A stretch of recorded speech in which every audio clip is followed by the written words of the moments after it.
quite an athlete across from me. He used to be named Cassius Marcellus Clay, Jr., and his business was prize fighting. As a fighter, he became, in my opinion, and certainly in his own, the greatest. At the age of 25 now, he calls himself Muhammad Ali, and he's unemployed as a fighter. His title is gone, ripped away by various boxing commissions in the name of patriotism. He's been sentenced to 5 years in prison for refusing induction to the United States Army. 8 years ago, he stood on a podium in Rome. An American flag blowing in the breeze, the Star-Spangled Banner being played, he was given a gold medal as an Olympic champion. People thought, here's a kid with a bright future, and he was known as the so-called credit to his race. He had talent in the ring, and he had maybe more talent outside of it. He loved ballyhoo. He loved putting on the nation with a great put-on that he was the greatest. He maybe was the greatest poet since Robert Frost. At least he had more of his poetry published, saying, Archie Moore must go in for, things like that. But then the day after he became champion, he turned off a lot of the country by revealing that he was a convert to a religious sect known popularly as the Black Muslims and formerly as the Nation of Islam. And that antagonized a lot of the American people. So now his principal role is as a Muslim minister. He's had a varied career, an exciting, bizarre, celebrated career, and now perhaps a discouraging career. Or is it discouraging right now with this 5-year sentence? No, sir. I would say what I'm doing now is more encouraging, and I get more out of it than boxing. Boxing was only for self-gain, just beating up one of my brothers or somebody else's brother for money, possibly hurting them for life, which I didn't intend to do, and I'm lucky I never really did. But I would say I'm getting more pleasure out of lecturing at the various Muslim mosques, converting so-called Negroes. You're a minister of the Muslim faith. Yes, the Honorable Elijah Muhammad. We preach his teachings throughout America to our people. And I enjoy this much better than boxing. Or if I didn't, I would still be boxing. I chose this over boxing. What about jail? Now, you're appealing, is that correct? Oh, yes, jail. That could come up, and if I should lose the appeal, then I'll have to go to jail. And I'll be out of there in a few years. Have you thought about jail, what it might mean? Have you talked about people who've been in jail 5 years? Well, we are taught by the Honorable Elijah Muhammad that black people actually have been in jail for 400 years. We've been here in America. But I don't worry about jail. If I believe in Allah, I believe in Elijah Muhammad as the messenger of God, and many great men have to go to jail. And so I don't pay no attention to it. If the time comes, I'll just have to go. Boys in Vietnam are dying for what they believe, and I can't get on them for dying for what they believe, so I'll just have to, and they're dying to free foreign people 10,000 miles away, so I'll just have to suffer so that the so-called Negroes could be free, so they could have idol and the image they can look up to that didn't sell them out. Do you think you can do more for your people by going to jail? Oh, yes, sir. Yes, There's sir. a report that your manager, Herbert Muhammad, advised you to enter the Army. Is that true? No, sir. No, sir. He couldn't do nothing like that. Everything I do is of my own. He couldn't advise me to go to the Army. When did that report come out? That report was in a New York paper about 2 weeks ago. No, I didn't. This is just rumors. They can't believe that I'm this strong. They thought they would weaken me and put fear in me by threatening me to go to jail and taking my earning power. And they won't let me work in America. The government won't let me leave America where I can work. And I'm getting stronger, and this shakes up a lot of people to see that I'm this strong. It also makes other so-called Negroes strong who are facing the same problems. And in this way, I think I can do more for my people. They've never had a big black man that just stood up and identified with the struggle of his people 1,000%. Once they can get them a white girl, a blonde, a brunette, or a $100,000 home, or a show on Broadway, usually every Negro watching this show now will tell you that you can't talk to them. They're too big to be with their own people. They go marry other than their own kind. And I'm so happy and proud to become great in boxing, to become the greatest one that ever lived. The greatest. You're still the greatest. Yes, sir. The greatest boxer that ever lived. I'm the first one that they had to take a title from in the history of all of the red, white, and blue American title. I'm the first one that they tried to make the world believe that wasn't the champion, and that never has been beaten. What about this title now, Ali? If you're in jail 5 years, can you come back and be the champion? Well, I don't know. I'm not really worrying about boxing. The more I'm in the spiritual works that Elijah Muhammad preaches, preaching the word of Allah, God, I forget about sports. It's not in my blood. I don't eat rare steaks no more. They make you vicious. I just eat lamb now and fish, holy foods, and this keeps me from being vicious feeling, and I really don't miss it. I have nothing else to gain. I beat the best German they had to offer, the best that Canada had to offer, England, the best that America had to offer, two-time United States Golden Glove champion, AAU champion twice, Olympic gold medal winner, defended the title 9 times, predicted the rounds on my opponents, wrote poems in poetic fashion, how they would fall, and I cannot go no farther in sports. And first, another thing I like to say, I'm the only black man that black people can now say has a champion, like I would say Marsana, that's undefeated and retired off. That's true. So That's Joe true. Louis came back. He let the people down. He got beat, and Sugar Ray was a black pride, and they got him beat up. But I'm the first one that So they you never think you could might get. just stay undefeated? Yes, Is there sir. a conflict now? You say, and I certainly believe you and have been with you for long enough to know that you're very sincere in your beliefs, that you're a man of God, now a minister. Is there a conflict between that and being a prize fighter? Well, yes, we don't believe in A man of sports. peace. We don't believe in sports, and we The don't Muslims you're speaking of. Right. We don't consider boxing being violent. It's just a sport. It's nothing. Our intention is not to kill. All we use is our fists, and they're padded. We have referees, doctors, and judges at ringside. The intention is to beat the man, outpoint him. And I've been criticized for not hurting me, and been criticized for carrying him because I don't like to hurt nobody. I showed all this in my fights. But if I did fight again, the only reason was to get out of debt. This is the only way that I have to make the necessary money to pay my draft lawyers, which I owe $280,000 that I spent in the $280,000 for your appeals and your fighting, trials and so fighting on. for justice cost me that much, and then other things, back alimony to the wife, and I can't pay nobody now because I'm not allowed to work and out the country. So if I did fight, it'll be for those reasons. But just boxing itself, I could box tomorrow if I want to. I could just go to the gymnasium and box, but it's the money. 3 years ago, when we were coming on the way from Boston in Big Red, your great bus with Boudini, Brown, Otis 5X was Yeah. driving. We had Yeah. quite a gang. You said to us, Whitey's get in the back of the bus, which we dutifully did. Yeah. And we had a lot of fun. And the last fight, just even though you had all this on your mind and all the pressure, you were with Boudini and you put on the Dracula masks with Saria, one of your trainers. And we had a great time up there. And people who knew you, and you've had a lot of criticism in the press, but people who lived with you and knew you, knew what kind of person you were, and you enjoyed being champion. The people being around you and the notoriety and the celebrity, you enjoyed that. Do you miss that now? the fun? No. As I said, I can't go no higher in boxing. There's no one I could beat who could get me more praise than being a boxer. I'm always around people. I'm still around people every day. I'm around 6 of them traveling with me today. Every city I go to, people are waiting for me. I just left college here. MIT. University. And you were well received We have a by predominantly white audience. Yes, everywhere I go. We was up at Fairleigh Dickinson in New York, C.W. Post, Iona University, Canisius University, and Penn State and Morgan State College and Princeton. You like to be with people. Oh, There's no yes. doubt So, about that. by me not boxing didn't take nothing away from me as far as fame is concerned or people. I can always hold my head high. I can always put on a necktie, and I can talk. Most boxers, you bring them on this show now, even the ones fighting, they couldn't talk like I'm talking Well, now. nobody can talk like you can Yeah, talk. so I have lots to fall back on, so I can't just ask the question in long.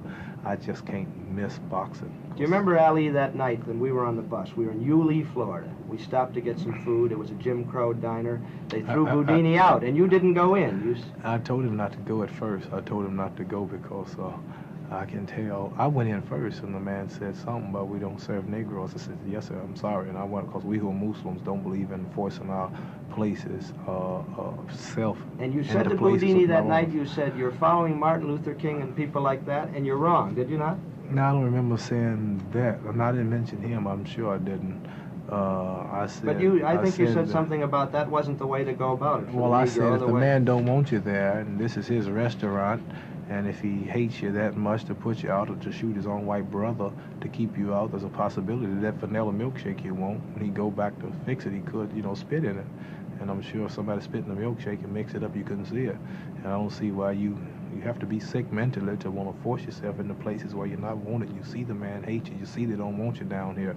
I want you to leave him alone. We're going somewhere else. He said, no, I'm going in. I'm an American. I'm American. I got a right to go. Oh, I said, well, come on out. I bet you I'll come out with what I want. 5 minutes later, he came out with nothing. He said, treat me like that. I'm a man. I said, I told you, leave the people alone. They didn't want you. You just make yourself look like a fool. So we went on down the street, and another white restaurant we could eat in. Right, yeah. We could eat in. Yeah. But tell us about the Muslims now. As I said, the day after you won, you remember that very well. Sonny Liston, the big old bear, as you call him, sat in his corner. Quit to you. You became champion of the world. Everybody thought this is a refreshing young man. I always wondered what was his trainer talking about. I'll let you finish right after this. You know what his trainer was talking about when Liston sat on the stool? No. He said, Sonny, get up the bell rung. Sonny said, my mama didn't raise no fool. I'm standing right here on my stool. You got that poetry still going. What was you going to say? No, I was going to say that the next day, Ali, when everybody was saying the stereotype thing, here's a refreshing young man, we found out you were a Muslim, and people got scared. I got bad all of a sudden, yeah. People got scared, and you got bad all of a sudden, right, overnight. I was a good boy when I was hollering, I am the greatest, I cannot be beat, I am pretty, I'm the king, he. I was a good boy. But when I said I'm a Muslim, my religion is Islam, what's wrong with that? You have 600 million Muslims on earth, and Muslim only mean one who submits entirely to the will of God, Allah, and Islam only means peace, entire submission to God, and we don't believe in forcing ourselves on white people. Do you hate the whites? No, sir, we don't hate the whites. Why is that grown up, do you suppose, that the Muslims this is are a false hate propaganda white group? to scare Negroes, to keep them from coming, because Negroes by nature love their enemy, they pray for those who use them. Negroes by nature don't hate nobody, and so if they can make people think that we're a hate group, that'll frighten them. But we don't hate white people, we know white people, we know the history of white people. For example, if a tiger broke in this room now, I would beat you getting out. If a rattlesnake broke in here, I'd beat you getting off of this stage. I don't hate rattlesnakes, I don't hate tigers, I just know I can't get along with them. After learning the nature of the snake and the tiger, I don't want to try to eat with him or sleep with him because I know that he might bite me. So now that you don't think that we can ever get along. I think that was your point with Martin Luther King. I know whites and blacks cannot get along. This is nature. It's getting worse every day. The latest government fact-finding committee just said that things are becoming to be separate, just two societies, black and white. That's what we've been telling you, separation. Now the government admits that that's coming. White women have got gun clubs all over the country. She learned how to shoot at black targets. I understand they're making guns that'll shoot through brick walls just to get Negroes.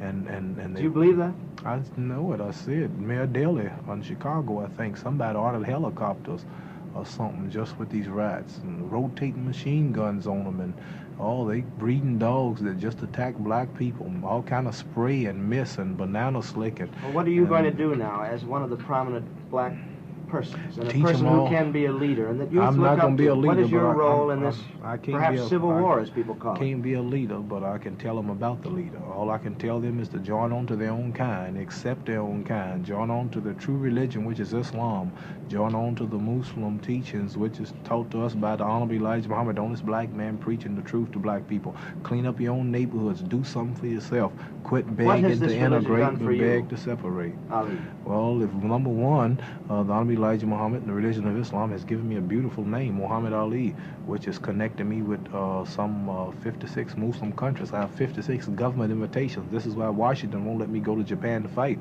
because the prosecuting attorney there came to Houston and told the judge that if we let this man leave, he might not come back because he has 600 million Muslim brothers that would gladly make him a millionaire fugitive. So this is what it's done to me, where I used to try to get love of whites and beg to be with whites, and now I can go sit with kings in Egypt, Lebanon, Syria, Pakistan, Indonesia, Saudi Arabia. This has taught me a knowledge of myself.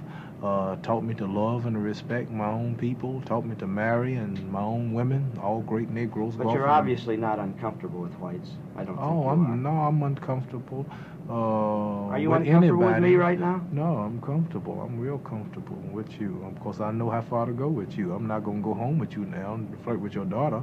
I'm not going to try to push you out of your suburb. I integrate so far. See, we don't. That's why I like Governor Wallace. He tells the truth about things like like George that. Wallace? Yes, sir. That truth he tells, we like. He tells the truth. You believe that? I see him telling the truth.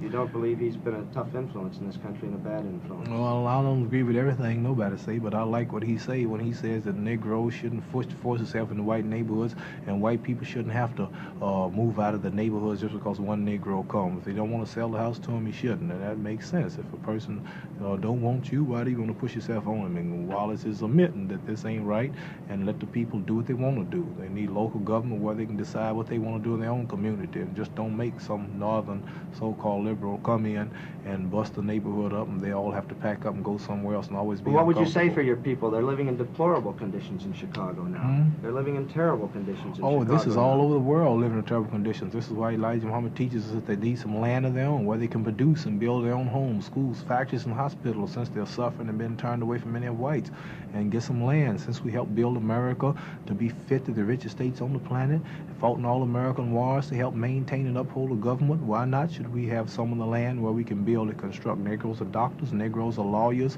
physicians, mechanics, plumbers, electricians. Why not can we go somewhere now and build a future for our children such as other people? Why should we just remain beggars and employees? Why not can we go and a job? But do you think this could happen? In other words, you want want some land in the United States. Now Elijah Muhammad teaches us that God taught him, not me, that this land should be here or elsewhere, just like all people. No people can be free and independent without land. No people can be free if they can't feed themselves. No people can be free if they don't clothe themselves. Negroes are 22 million people, Elijah Muhammad teaches us. We don't make shoestrings. 22 million people and don't have a toothpick factory. 22 million people, if you white people closed the grocery stores tomorrow, we would starve to death. But you have your own stores in the Muslim community. Oh, Elijah Muhammad's buying hundreds of thousands of acres of farmland throughout the country, canning up and food and taking it to supermarkets and his restaurants that he's building all over the country. He's got his own colleges, universities. He's on radio worldwide now, national here in America. He's on TV in Washington. He prints 2 million newspapers a week called Muhammad Speaks. Yes, we've seen it. And he's got mosques and temples all over the country, and he is the black man for black people to follow. He's not just asking for a job. He's not just asking for a house in a white neighborhood. This is nothing. See, Negroes are actually fighting for equality with the white man's dog.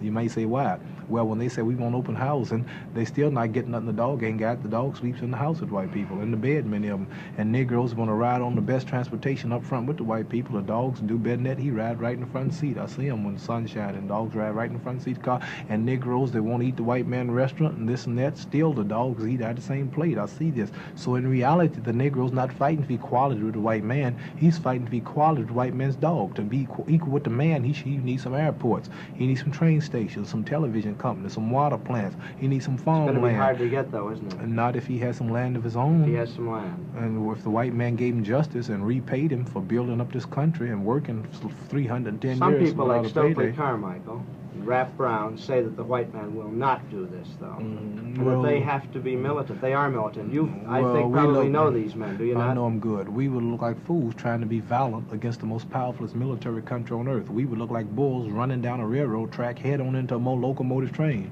You might say, look at that brave bull, but when that bull come head on with that train, all he will have left as his monument is his blood and his flesh on the track. See, we can't be powerful against the man who makes the bullets, who makes the guns. We look like fools with a pop gun hiding on a roof shooting at the army. If every Negro had a machine gun, a tank, a bazooka, a year's round of ammunition, and a good hideout, we wouldn't have a chance because we don't control no food. After 2 or 3 days, we'd be hungry.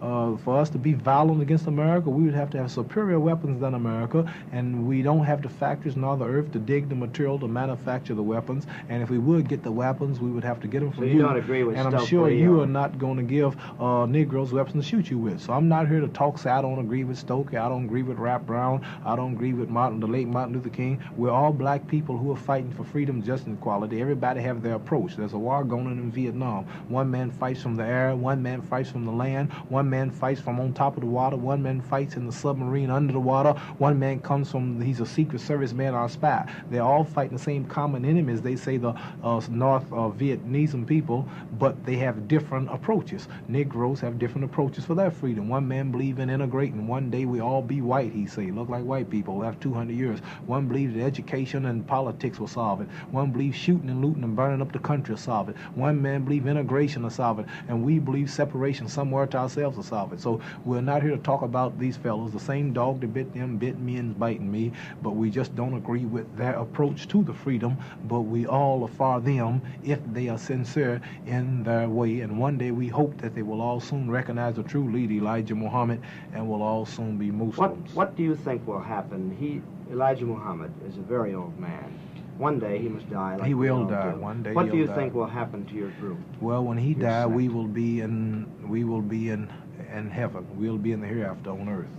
America will be destroyed, and this will all be over. The Negroes with America will go down with America, and Allah. When he dies. When he dies, we will be free. His work will be over, and we have a few just around the corner. We don't have a lot of more years here in America. Tell us about. And I would like to say that Moses died too. Noah died. Lot died. All of God's prophets died, but they accomplished their missions. And You his consider mission, Elijah Muhammad a prophet of he's God? a messenger. He's not here to tell us what's going to happen. He's telling us what's happening. He's a messenger. He's the messenger of Allah to the so-called Negroes. What about your own life now? You're married, you have a young Yeah, wife. I got a little baby on the way. In about a month and a half, I'll have Congratulations. another little boy, I hope, and I'm young enough to hold the crown until he's around. Do you think he'll be the champion? Well, I don't think I want him to box. I'm going to send him to school, and I'm going to make him study and work, and he's going to be a wise man. He won't box. You're living in Chicago now. Right, I bought me a nice little home there and fixed it up nice, and Still got drives me a a little Cadillac? beautiful 18-year-old Muslim girl. Oh, yes, I got a couple of them old Cadillacs, but I'm trying to get my airplane. Cars are too slow. I travel so much. Every day I'm in certain cities, and I'm always moving. I always have calls, and driving are killing me. And I would like to have my own private plane, and now I'm pricing a Learjet, and I have a company Just like there Niarchus.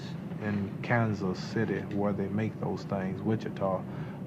They are working now with giving me a good deal on one where I maybe probably could lease it. Cause it's Well, too I guess much I'll to buy. pry into your personal affairs. There have been so many stories that you've been like Joe Louis and that you're broke. Yes, you owe your lawyers I'm- $280,000 on one hand. Now you talk about buying a Learjet. Yeah, I'm about gone. I said lease, see. Lease, You ever I say see. lease at the end? Yeah.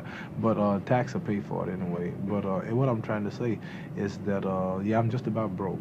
I'm not allowed to work here now in America. I'm not allowed to leave America. I'm not like Joe Louis. I didn't fight 13 years. See, You I had was stuck. 29 fights and won them all. Yeah, but I just only had 9 title fights. And out of those 9 big title fights, my cut was $2 million. My cut after everybody got After theirs. everything. That was your cut, $2 million. No, not after everything. This is before taxes. Before taxes. Yeah, after my manager was paid, after Right. my opponent was paid, the peanut man, the popcorn man, and everybody, my cut was $2 million. And out of $2 million, the 10 white men that backed me in Louisville, they made a deal with the government behind my back. I knew nothing about it. Real quick, they made a deal with the government where they would give the government 90% of all my earnings before I got them. This Before you was got called the Joe Louis law to keep me from being broke, they say. But 90% of my $2 million went to the American government. So that only left me 10% out of $2 million to live on. And out of that, I had to pay $150,000 to get rid of my first wife because she wouldn't join the faith. And then naturally, it cost me money to live. So the money's about gone. And not only me, I don't know why people are so confused over one Negro boxer getting low in funds or depleted in funds when America's broke. America's now canceling trips and things to save money. So if you know if big, powerful America can get broke, you know a little Negro boxer can get broke. Well, that's true. You can. You've severed all connections now with your management group in Louisville, Mm-hmm. which is the group that brought you on. Did you leave them in a friendly manner? Oh, yeah. The contract ran out. And They wanted to renew it, but they didn't want to give me the price for it, so we just had to find another manager. You go back to Louisville often to see your mother and father? Oh, yes, I was there 2 days ago. I was in Louisville, but I don't have time to stay there too much. The town looks so small, and the people move so slow. The friends are raised up. We'll still stand on the same corner. Ain't doing nothing, just hanging around the same places. And when you get out and travel and knowledge, and when you get knowledge, wisdom, understanding, and when you've been around the world a couple of times like me, and talking to wise men like you, newspaper men, and on all these TV shows, and this makes you wise and intelligent. When you go back to these little one-horse towns, you just can't stay there 2 hours. You just, after a day, I'm ready to get out. Well, you got to move. I've noticed that about you. You like to move. You're a restless person. Even in jail, I'm going to have a moving plan. Move you from cell to cell, or? I don't know. Have you gotten any specific word about when they will act on your appeal? I got a letter the other day said, get ready, because they're cleaning out your cell to take you on the trail to the jail cell without bail. Without bail. And are you getting ready? Yeah, if I have to. I told my wife, she's packing up a few things, and I left a certain money I buried for her to go back to. You buried? You better watch the IRS. Yeah. Probably watching this show. That's all right. I buried a lot of money that I make after taxes. I make a little money. Like if I make $1,500 in speaking engagement, I give the government that 30%. Then I take what's left of mine. I don't put it in the banks, because banks might go broke or they might get robbed. And I just take my money and I hide it here and hide it there and tell her where the hideouts are. Well, you're not too worried. Now, Bill Russell, whom you know, of course, who coaches the Boston Celtics here, I said to him 2 years ago, I said, it's a shame that this boy, who's such an attractive boy and such a fine guy and a good fighter, may wind up broke, like Joe Louis. And he said, well, that just shows that you don't understand. And he said, you just don't understand that that's why we admire him so, is it because he's ready to give up everything for his religion. Yeah, I haven't go around and do this. And they don't equate you with Joe Louis at all. These people you're talking about, they spent money on white women. They set up bars, and they went playing pool and golf for $1,000 a hole, and they were known to make millions and millions when it wasn't no high taxes, and they were not hindered by white America. They were allowed to see.